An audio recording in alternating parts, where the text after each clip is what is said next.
lang kay umalis. Okay, for the record, para lang may ano tayo, may tamang konteksto po tayo.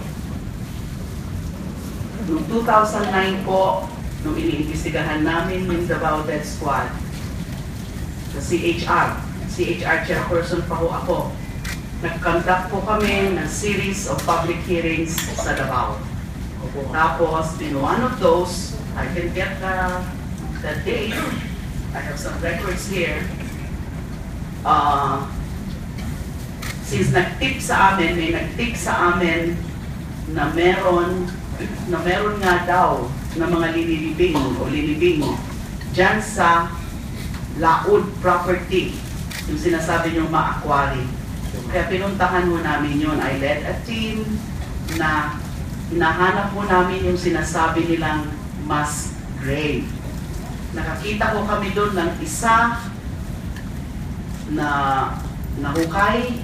Nakakita din mo kami ng in the vicinity. Nakakita rin kami ng skeletons. So yun mo ba yung insidente na sinasabi nyo? Opo ma'am, opo ma'am. Ano yung sinasabi nyo? Ambushing ako? Doon na decision sila ma'am na ambushing pa doon.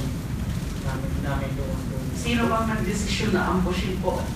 Ako at saka yung mga kasamahan ko. Si Mayor Duterte po ma'am. Paano nyo po yan alam? Kinausapan doon kami sa opisina ma'am. Pumunta kami doon. Pero hindi ka na pumasok doon sa itaas. Dito lang kayo sa entrada pumasok. Doon kami nagkakabang. So naabutan niyo ba ako at saka yung team ko? Hindi na ma'am, hindi na namin naabutan. Doon lang kami sa itaas.